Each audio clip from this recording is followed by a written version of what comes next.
to turn it over to Clay Chandler for today's water system update.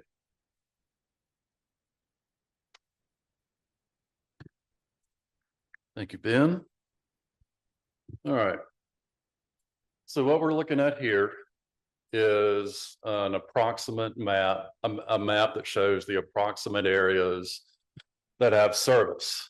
As of yesterday, North Asheville and West Asheville began receiving water. These were sort of the last of what we call our target areas that didn't have at least some degree of water service. Now, obviously, that service will expand as system pressurizes and tanks fill and pump stations start operating. And so while that map looks pretty full, it is not meant to denote that every single person in that service area has service. That is meant to represent that substantial service has returned to those areas. And I'll talk about a couple of examples where service has not returned yet, that it might be a little bit of a lengthy process before it does. So this is the Eastmore area. In the area, Old Farm School Road, I think it is. And this was the damage on October the 15th. And so what'll happen there is that area was served by a single 6-inch line that Helene completely washed out and that crossed the Swananoa River. And so that line is going to be repaired by our partners at TP Howard, and they should begin to arrive on the site today to begin clearing all that underbrush and all the debris that you can see there. And while that's happening, a temporary pipe will be put in place to give the roughly 75 or so homes that pipe serves some reduced water pressure. I think the temporary pipe is going to be a 2-inch line. And so pressure will be lower there than it normally is. And that neighborhood experiences a little bit of an elevation change.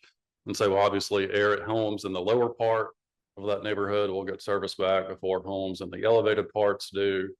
And it's important that as the homes in the lower elevations receive service, that they conserve water as much as they can, go through your normal flushing routines to deal with the sediment and all of that, but conserve as much as you can to help your neighbors up the hill.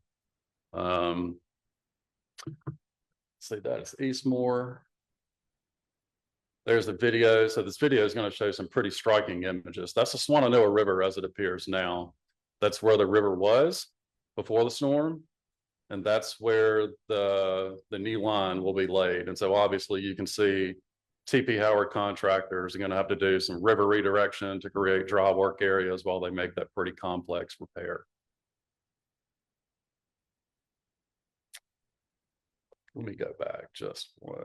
So while that video loops, I do want to tell you a little bit about our Bee Tree area. So there's still some areas in the Bee Tree that serve our Bee Tree Junction box that obviously received some severe damage.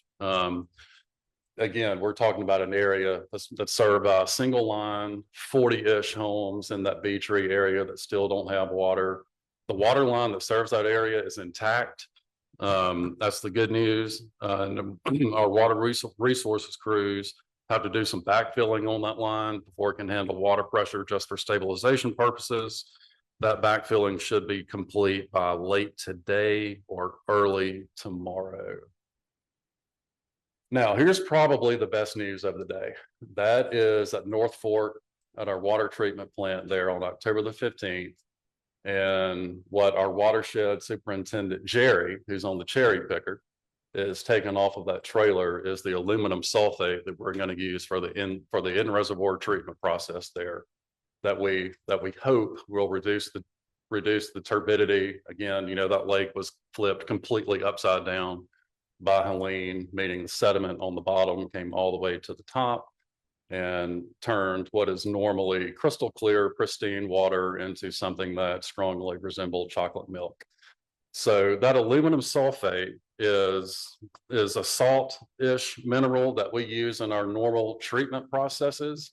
It will act as a coagulant to take the millions of and probably billions of clay particles that are suspended in the reservoir, clump them together, make them heavy enough to sink. They'll sink to the bottom, and in the process, that water will clear up from the top down.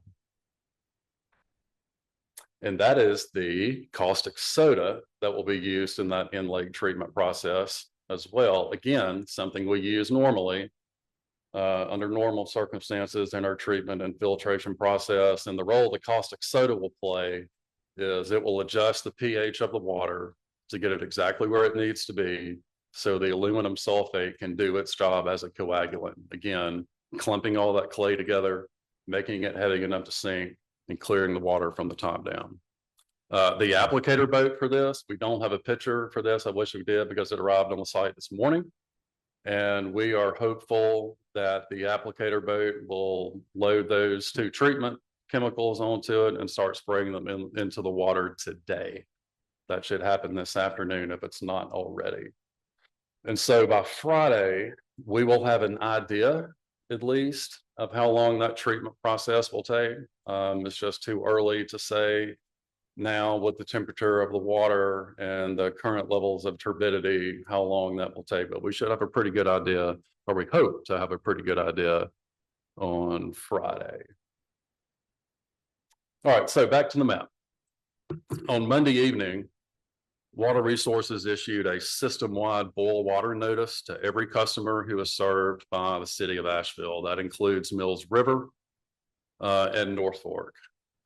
This was done out of an abundance of caution, because now that North Fork is online, there are mixing zones, especially along those service boundaries in the map that we've shown previously, where water from the 2 plants can potentially mix. And so, because originally North Fork was on a boil water notice and Mills River was on a boil water advisory, and those are regulatory distinctions, we decided to go ahead and issue a blanket boil water notice for everyone who is served by the City of Asheville.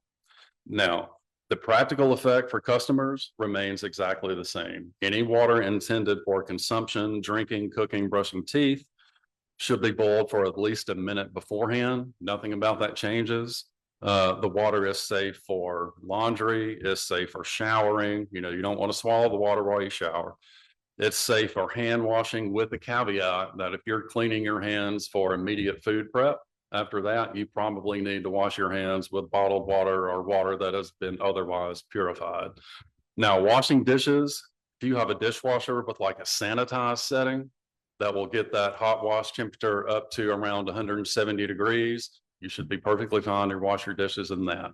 If not, we do have a lengthy FAQ posted on asheville.nc.gov/lean. There are some sort of bleach rinse solutions that you can use if you want to err on the side of caution, you're not sure your dishwasher gets that hot, or you want to hand wash your dishes or something like that. Please visit that FAQ, because it goes into great length and detail about what's acceptable as far as dishwashing.